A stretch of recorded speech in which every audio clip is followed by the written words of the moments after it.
right. Hey, Shalom, Shalom, Shalom.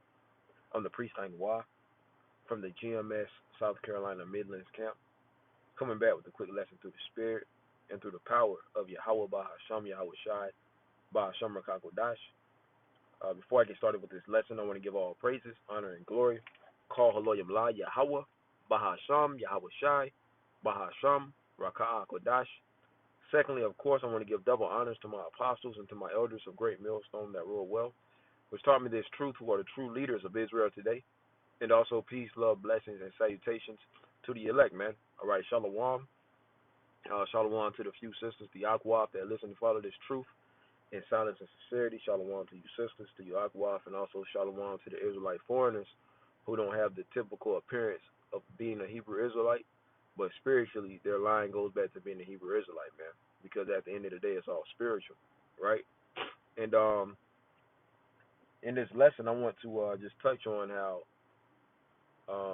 the fact of this truth is being a Hebrew Israelite is more than just calling yourself a Hebrew Israelite. Being a Hebrew Israelite comes with great responsibility, right? And I'm more so speaking to you brothers because at the end of the day, being Israelite men, when we learn this truth, we have to go out and teach it, man. So we got to learn it, perfectly, right? You can't add or take away from the scriptures. That's why if you go off, see here at Great Millstone, whenever we go off, our apostles, our elders on down will hold us accountable, right? Even amongst themselves, right? If one slips up, which is very rare, you know, another apostle will be there, elders will be there, of course, going down the respective order, right? You'll see that within Great Millstone. Basically, what I'm saying is we hold ourselves accountable, unlike these other Israelite camps, right? You'll hear a lot of the heads of these other camps. They'll break down the scriptures the wrong way, and nobody questions them except for us here at Great Millstone, right? But anyways, the main point of this lesson is it's more to being a Hebrew Israelite than just calling yourself a Hebrew Israelite. This comes with great responsibility. And even with, you sisters as well, if you truly believe, you're gonna try to, change a lot of things within your own selves and within your own life. And that can be difficult. But it's all about belief at the end of the day. But I want to start in Sirach 39:1. But he that giveth his mind to the law of the Most High, and is occupied in the meditation thereof, will seek out the wisdom of all the ancient and be occupied in prophecies. So ultimately, you're going to be dedicating your life to this truth, man. See that, and that's the responsibility of knowing that you're a Hebrew Israelite. Speaking to you brothers again, to the Akim, right? Once you hear this truth, you're responsible for ultimately doing the work. And if you're not a prophet, then being a help, giving tithes or making sure brothers is okay as far as reaching out to brothers, seeing if they need anything or whatever, being a help. Okay, whether you're a prophet or if you're a help, you still have to be, you got to hold your weight. You got to be responsible. This truth comes with responsibilities, and that's what a lot of guys run from. Okay, so ultimately you got to dedicate your life to this truth, and that's a sacrifice. And when you read Romans the 12th chapter, what does it say? It says, make your bodies a living sacrifice, right? And I'm gonna get to the points. Matter of fact, verse 1, right to the point. Romans 12:1. I beseech you, therefore, brethren, by the mercies of the Most High. See, the Lord giving us this truth is Him showing us mercy, man, giving us grace, right? That you present your bodies a living sacrifice. Now, ultimately, that's when we go out to the highways and byways. But really, it's going into just sacrificing and dedicating our life and our time to doing the work, man. To putting in the study time, putting in the research, watching videos, doing our own videos, and then going out to the camps. And then it's the actual lifestyle. Whenever we're not around brothers, we still are responsible for handling ourselves accordingly. Handling ourselves the way that we're supposed to handle ourselves, man. For example, whenever you're not around brothers, you're not just going to be, being a nigga until all of a sudden, it's camp time, and then all of a sudden you super duper Hebrew Israelite, man. Nah, man, you got to carry yourself when there ain't no brothers looking. You got to always know who's looking at us at all times. Yahweh Shem Yahweh Shai. Okay, the angels are around us at all times, recording what we're doing and taking it back to the Father. And of course, we're not going to be doing the work 100% perfect, 100% 24/7, right? Now, when it comes to teaching this word, we're going to be doing that perfectly. We don't add or take away from the scriptures, right? But when it comes to us being in the spirit 24/7, that's not going to happen because we're not perfected yet.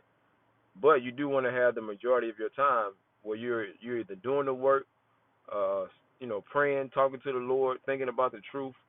You don't want to have a day that goes by that you're not thinking upon this truth, man, or doing the work in some form or fashion. You see? So that's us sacrificing our time, sacrificing our bodies. You know, even when it comes to eating right, being as healthy as we can, right? Exercising, man, because when you go out to the highways and byways and you got to stand up for X amount of hours at a time, right? You want to make sure that you're in shape for that, man. At least, doing some exercising, man, getting on the treadmill and walking, doing something. But we want to make sure that we're taking this truth serious. And I'm speaking to myself before I speak to anyone else, man. Because we can never do enough work, and we always have things that we need to work on, man. It says that you present your bodies a living sacrifice, wholly acceptable unto the Most High, which is your reasonable service. You see that? So that's the spirit that you want to be in, man. So that's you being occupied in the scriptures, meditating upon the ways of Yahweh Shem Shai, seeking ways that you can please the Lord, and figuring out more ways to be pleasing in the sight of the Lord, man. That's the mindset that you want to be in. I got a few more scriptures. Like I said, man, this is pretty much, the fetters of wisdom, man.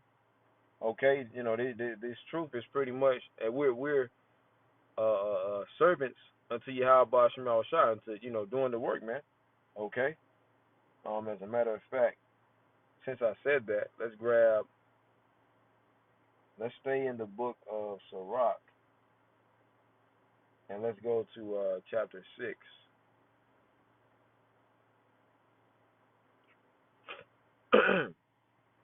Since I said that,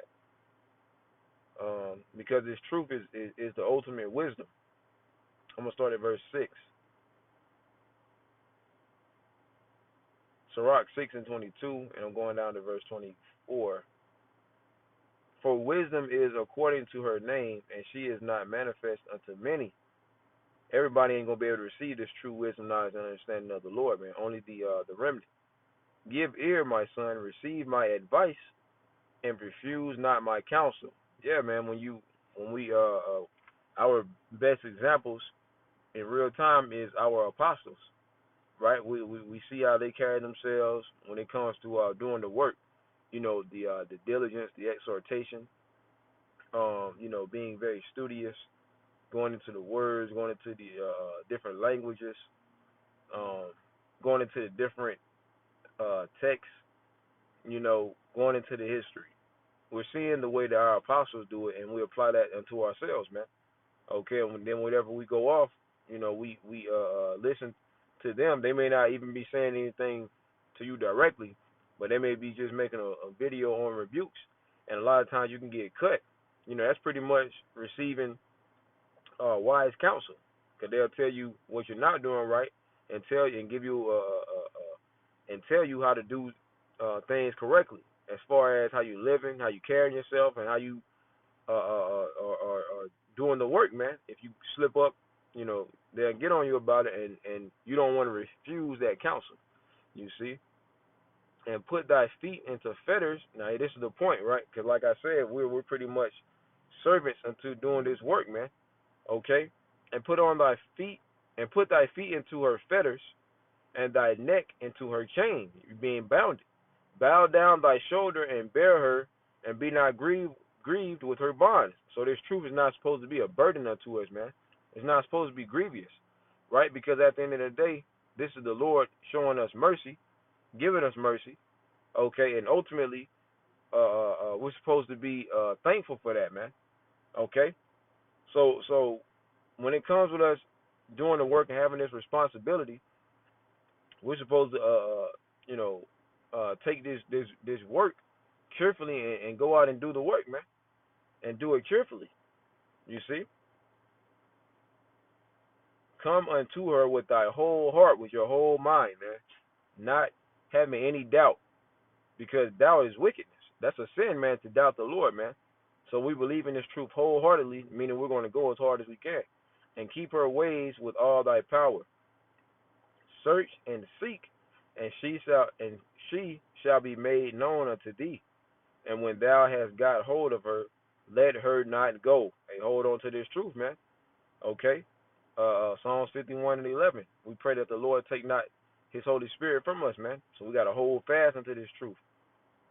For at the last thou shalt find her rest, and that shall be turned to thy joy.